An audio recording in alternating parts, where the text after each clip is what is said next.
আসসালামু আলাইকুম। কেমন আছেন সবাই? আশা করি সবাই ভালো আছেন, সুস্থ আছেন। তো প্রথমেই বলে দিচ্ছি, যাদের আমার ভিডিও ভালো লাগবে না তারা দয়া করে ভিডিওটা দেখবেন না। আর এই কথাটা বলার একটাই উদ্দেশ্য, বাজে মন্তব্য করে দেখেন, আমি তাদের আইডিতে ঢুকি, যেহেতু ফোন নিয়ে সবসময় ঘাটাঘাটি করি, সেহেতু আমার চোখে সব কিছুই পড়ে। যে আসলে সেই মানুষগুলা যায় আবার গানের ভিডিও, বাজে ভিডিওগুলোতে লাইক করে, ভালো ভালো সুন্দর কমেন্ট করে, অথচ আমরা কিছু গ্রামের জিনিস দেখাই, নিজের ব্যক্তিগত যেগুলো বাস্তব কথা সেগুলোই বলি। হয়তোবা অনেকেই জানেন যে মিথ্যা নিয়ে আমি কোনো দিন কোনো ভিডিও বানাই নাই, বা বাজে কোনো জিনিস তুলে ধরি নাই, বা খারাপ কিছু দেখাই নাই। যেটা বাস্তব, যেটা দেখানোর মতো, যেটা বলার মতো সেটাই দেখাইছি, সেটাই করছি, ঠিক আছে। তারপরেও বাজে কথা শুনতে হয়, বাজে করতে হয়। আচ্ছা বলেন তো, যেখানে থাকি, হ্যাঁ, অল্প কিছু টাকা ইনকাম হয় ইউটিউব থেকে, সংসারের মধ্যে দিতে, বাচ্চাকে লেখাপড়া করাইতে, বাবা মাকে দিতে সব শেষ। 2টা টাকা যে সেখান থেকে রেখে কিছু একটা ভালো কিছু করব, সেটাও মাঝে মাঝে হয় না। তাহলে অন্য অন্য জায়গায়, মানে সে টাকা দিয়ে অন্য অন্য জায়গায় যে ভালো ভালো জিনিস দেখানোর, ভালো ভালো জায়গায় খাওয়া, ভালো ভালো জায়গায় ঘোরা, এগুলো কি টাকা ছাড়া এমনিতে মুখ দেখে মানে মানুষ করবে? আমাদের কখনোই না। টাকা যেখানেই যাবেন সেখানেই টাকার দরকার আছে, সেখানেই টাকার প্রয়োজন আছে। মাঝে মাঝে কমেন্টগুলো দেখেই মানে ভাবি যে আসলে গ্রাম নিয়ে ভিডিও বানাই, গ্রামের কিছু জিনিস দেখাই, ব্যক্তিগত দেখাই এবং কথা বলি, এই না যে খালি কথাই বলি। হ্যাঁ, তো আসলে যেখানেই যাবেন শুধু টাকারই দরকার, টাকারই প্রয়োজন, কোনো কিছু টাকা ছাড়া কোনো কিছুই হয় না। তো যারা আমার ভিডিও প্রথম থেকেই দেখে তারা জানে যে আসলে মনি আপু বা মাজেদা আপু সংসার নিয়ে, ফ্যামিলি, বাবা মা সবাইকে নিয়ে একসাথেই থাকি, একসাথেই খাই, একসাথেই চলাফেরা করি। এবং কি জানেন যে আমার, যদিও বা দেওয়ার মালিক আল্লাহ, আমার টাকা পয়সার উপরেই হলো সংসার চলে, ঠিক আছে। মানে খরচ খালা সব কিছুই, লেখাপড়া, মেয়ের লেখাপড়া সব কিছুই আমার টাকার উপরেই চলে। হ্যাঁ, তো সেখানে বড় খালা কিছু হেল্প করে। তো যাই হোক, সেখান থেকে ভালো ভালো জায়গায় খাওয়া, ভালো ভালো জায়গায় ঘোরা, ভালো কিছু দেখানোর মতো, একটা অটো নিয়ে যাবেন, 300-400 টাকা হলো ভাড়া দেওয়া লাগে, টাকা। ওইখানে যা কিছু বাচ্চা কাচ্চা নিয়ে ঢুকবেন, বাচ্চা এটা চাবে ওটা চাবে, শুধু টাকা আর টাকার প্রয়োজন। সেটা তো ইনকাম করতে হবে, তাই না? আর যাদের উপরে এরকম দায়িত্ব আছে তারাই একমাত্র জানে যে আসলে হলো কী আসার বিষয়, তাদেরকে বলতে হবে না। তো কিছু কিছু কমেন্ট, কিছু কিছু কথা শুনে মনে হয় কি যে আমি মনে হয় টাকার উপরে শুয়ে থাকি। তো যাই হোক, যারা টাকার উপরে সবসময় টাকা ধরে, টাকা নাড়াচাড়া করে, তারা এই ধরনের মন্তব্য করবে, এটাই স্বাভাবিক। কারণ কষ্ট কি, বাস্তবতা কি, আমরা চলতেছি, আমরা করতেছি, আমরা বুঝতেছি। নিজে কষ্ট করে, নিজে ইনকাম করে চলতে হয়। আমরা না আছে স্বামীর ছিল, সেখান থেকে তো চলে আসছি অলরেডি, না বাবার আছে যে ব্যয়বহুল বিলাসিতা করে চলবো। হ্যাঁ, মাঝে মাঝে এরকমও মনে হয় যে একটা জিনিস পছন্দ হয়েছে, খাবার হোক, ড্রেস হোক, যেটাই হোক, শখের হোক, নিতে পারি না টাকার অভাবে, ঠিক আছে। তো যাই হোক, এসব কথা বলে কোনো লাভ নাই। যখন যে পরিস্থিতিতে যাব সেটা তখন শেয়ার করব। যখন টাকা হবে, আল্লাহ না করুক একসময় টাকা হইল, তখন সেভাবেই চলবো, ঠিক আছে। তো এটাই হলো কথা। আর আরেকটা কথা, মানে না শেয়ার করলেই নয়, ব্যক্তিগতভাবে শেয়ার করতেছি। অনেকেই বলে যে আমার মাকে কেন ভিডিওতে নিয়ে আসি না, রান্নাবান্নার ভিডিও কেন দেখাই না। আমি এর আগেও কিন্তু ভিডিওতে বলছি যে হলো আমার মা এক কথায় অনেক রাগী, কিন্তু অনেক ভালো, অনেক রাগী, একটু তেরা, মানে তেরা বলতে যে একটু আব্বুর সাথে কোনো ঝগড়াঝাটি, মানে একটু কথা কাটাকাটি হইলো, আমাকে ডাইরেক্ট, মানে ওই যে বলে না যে সন্তানদের উপরে অ্যাটাক,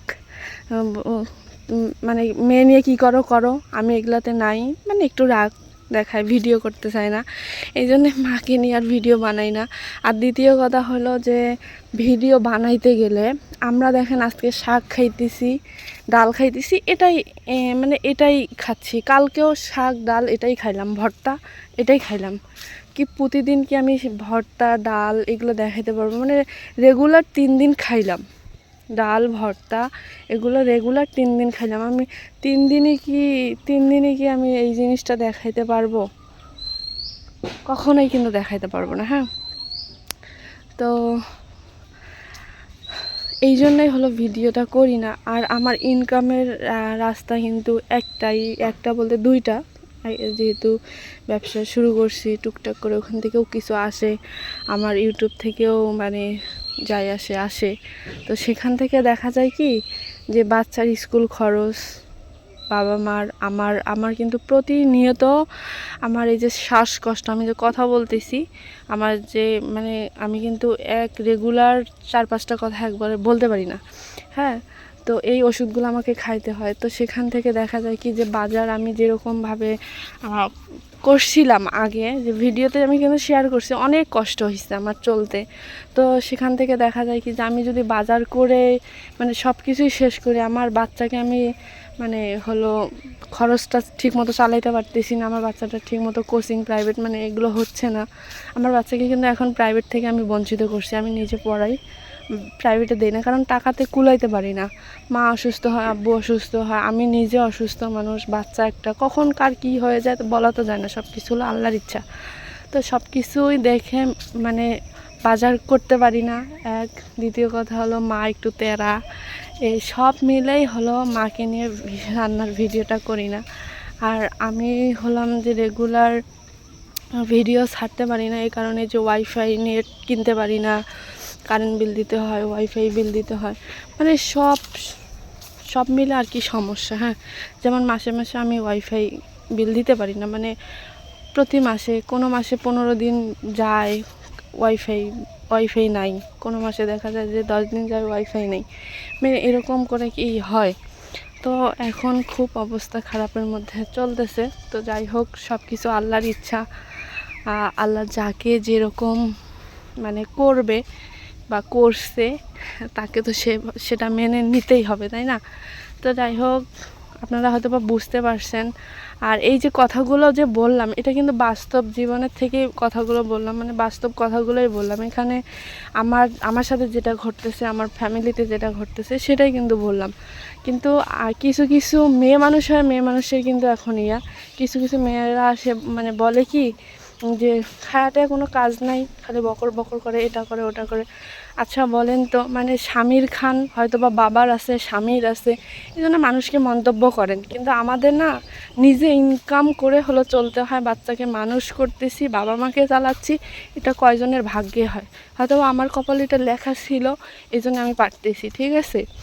তো তারপর আল্লাহর কাছে লাখ কোটি শুকরিয়া যে আমি পারতেছি, বা কষ্ট হলেও দিনগুলো চলে যাচ্ছে, ঠিক আছে? তো আমার জন্য সবাই দোয়া করবেন যাতে আমি বাবা মা যে কয়দিন আছে, ঝগড়া হোক, ঝাঁটি হোক, যেটাই হোক, আমি যেন বাবা মার পাশে থাকতে পারি, ঠিক আছে? আর কিছু কথা আমি বলি, আমার ভিডিও মানে আমি মানে আপনাদের সাথে শেয়ার করি, আমার বিয়ে শাদী নিয়ে আমার বাবা মাকে কিছু মানুষ, মানে তাদেরকে মানুষই বলা, আপন মানুষ বলা চলে না, কিছু মানে ওদেরকে মানুষ বলতেও আমার খারাপ লাগে। আমার বিয়ে শাদী আমি মোটামুটি মানে বুঝি, হ্যাঁ, তা আমার মাকে বলে, উস্কায় যে মনিকে বিয়ে দিয়ে দাও, মানে মনিকে স্বামীর বাড়িতে চলে যাক, বাচ্চাটাকে তোমরা দেখো, মানে আমার মাকে এগুলো উস্কায়, ঠিক আছে? তা আমার মা এগুলো নিয়ে কী করে, যে মানে রাগারাগি করে, একটু হোপ ফুলে থাকে, মানে কথাবার্তা বলে না, ভিডিও করতে চায় না, মানে ওইখান থেকে কিন্তু কথাটা এখানে আসতেছে।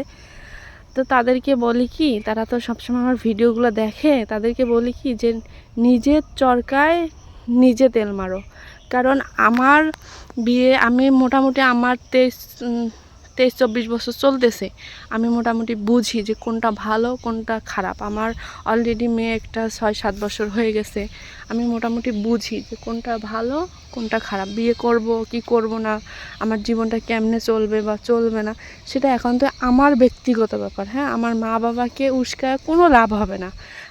আমার মা বাবা যদি আমাকে পিটায়, এটা করে সেটা করে, আমি যদি বিয়েতে রাজি না হই, আমাকে বিয়ে দিতে পারবে? অতএব আমার সংসারে অশান্তি লাগাইও না। দেখবা যে আল্লাহ না করুক তোমাদের সংসারেও সে অশান্তিগুলো শুরু হয়ে যাবে, ঠিক আছে? তো সেখান থেকে আমার মা একটু তেড়া বেশি, মানুষের কথা একটু মাথায় নেয় বেশি। আমার মাকে আমি বুঝাইতে পারি না। যারা আমার মার সাথে পার্সোনালি কথা বলছে তারা হয়তো বা জানে যে আমার মা একটু তেড়া বেশি। মানে আমার মার হলো কি যে কেউ যেন কিচ্ছু বলতে না পারে, একদম ফেরেশতার মতো থাকো, এরকম আমার মার চালচলন। তবে অনেক বাচ্চা কাচ্চার উপরে সবারই উপর অনেক মায়া, অনেক একটা মা বাবাই তো চাইবে যে তাদের সন্তানের জন্য কোনো ক্ষতি না হয়। তো সেখান থেকে আমি সব মিলেই কিন্তু বললাম আমি মাকে কেন ভিডিওতে নিয়ে আসি না, তারপর কমেন্টের উত্তরও দিয়ে দিলাম যে আমি কেন রান্নাবান্নার ভিডিও করি না, বা আমি কেন ভালো ভালো জায়গায় যাই না, খাই না, সব কিছুর উত্তর কিন্তু দিয়ে দিলাম। হ্যাঁ, তো যারা আমাকে এই প্রশ্নগুলো করে, বা যারা যে যে আপুগুলা করে, যে আন্টিগুলা করে কমেন্টগুলা, তারা বাস্তবতার সাথে একটা ডিভোর্সির জায়গায় দাঁড়ায় দেখো যে বাস্তবতা কত কঠিন। বাবার বাড়িতে থাকি মনে করে যে বাবার বাড়িতে থাকে কোনো কষ্ট নেই, কোনো দুঃখ নেই। বাবার বাড়িতে থাকা এক জাহান্নাম থেকে এসে আরেক জাহান্নামে প্রবেশ করা। যদি আবার সেখানে ভাইয়ের বউ থাকে, 2-3টা ভাই থাকে, তাদের অবস্থা তাদের কথা শুনতে শুনতে জীবন শেষ হয়ে যায়, ঠিক আছে? তো যাই হোক, যারা আল্লাহ না করুক কারো কপালে যেন এরকম কোনো ঘটনা না ঘটে। আর আমাকে নিয়ে যারা মন্তব্য করে, আগে বলি কি যে তাদের চরকায় তেল দাও, তাদের অতীতগুলো ভাবো যে আমার অতীতগুলো কি, আমি কি করছি, তারপরে এখন কি করতেছি, তারপরে আমাকে নিয়ে গবেষণা করো, আমার বাবা মার কানে আমার বাবা মাকে তারপরে উস্কাও, ঠিক আছে? নিজের চরকায় আগে তেল দেওয়া শিখো, তারপরে অন্য চরকায় তেল দাও। একান্তই সে ব্যক্তিগুলোকে আমি এই কথাগুলো বললাম যারা আমার বাবা মাকে উস্কায়, আমাকে নিয়ে মন্তব্য করে তাদের ব্যাপারে।